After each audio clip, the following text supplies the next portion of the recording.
പെണ്ണിനെ സംരക്ഷിക്കാനും ആണിന് സമാധാനം കിട്ടാനും ആ കല്യാണം. അത് അവനവന്റെ കുടുംബത്തിൽ ആ ചേർന്ന് നിൽക്കലും ആ ചേർത്ത് നിർത്തലുമാണ് ഏത് കുടുംബത്തിന്റെയും സമാധാനം. പക്ഷെ ഇന്ന് ആർക്കും ആരെയും ശ്രദ്ധിക്കാൻ നേരല്ല. ഭാര്യക്ക് ഭർത്താവിനെ ശ്രദ്ധിക്കാൻ നേരല്ല, ഭർത്താവിന് ഭാര്യയെ നോക്കാൻ നേരല്ല, മാതാപിതാക്കൾക്ക് മക്കളെ നോക്കാൻ നേരല്ല, മക്കൾക്ക് മാതാപിതാക്കളെ നോക്കാൻ നേരല്ല. ചില ആളുകളൊക്കെ മരിക്കുമ്പോഴാണ് നമ്മൾ ഓരോരുത്തരുടെയും വിലയറിയുക. ഏതാനും ചില ദിവസങ്ങൾക്ക് മുൻപ് സോഷ്യൽ മീഡിയയിൽ നമ്മളൊരു കാഴ്ച കണ്ടില്ലേ? മരിച്ച വൃദ്ധയായ ഭാര്യ മറമാടിയ കബറും പുറത്തേക്ക് അയാൾ ദിവസവും വരും. മരിച്ച അന്ന് മുതൽ കഴിഞ്ഞ 16 കൊല്ലായിട്ട് അയാൾ ആ കബറും പുറത്തു വരും. ആ കബർ ഇന്നലെ എങ്ങാൻ മറമാടിയതുപോലെ അതിന്റെ മേലെയുള്ള പുല്ലുകളൊക്കെ അയാൾ പെറുക്കിക്കളയും. വളരെ വൃത്തിയിൽ ആ കബർ അയാൾ കൊണ്ടടക്കും.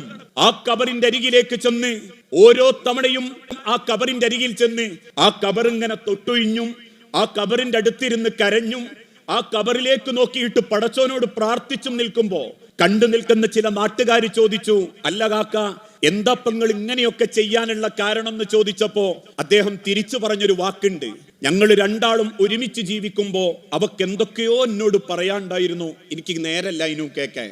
പക്ഷെ ഇന്ന് അവളിന്റെ കൂടല്ല, അവൾ പറയുന്നത് കേൾക്കാൻ എനിക്ക് നേരണ്ട്. ഞാൻ ആഗ്രഹിക്കുന്നുണ്ട് അവൾ എന്നോടൊന്നും മിണ്ടാൻ. അവൾ എന്തൊക്കെയോ പറയണമെന്ന് മോഹിച്ചതൊക്കെ എന്നോട് പറയണമെന്ന് എനിക്ക് ആഗ്രഹമുണ്ട്. പക്ഷെ മണ്ണിന്റെ അടി കിടക്കുന്ന അവൾക്ക് എന്നോട് സംസാരിക്കാൻ കഴിവില്ലാത്ത ഈ സമയത്ത് ആ കബറിന്മേൽ കൈ വെക്കുമ്പോ പോലും എന്റെ നെഞ്ചിന്റെ ഉള്ളൊന്ന് പടയും.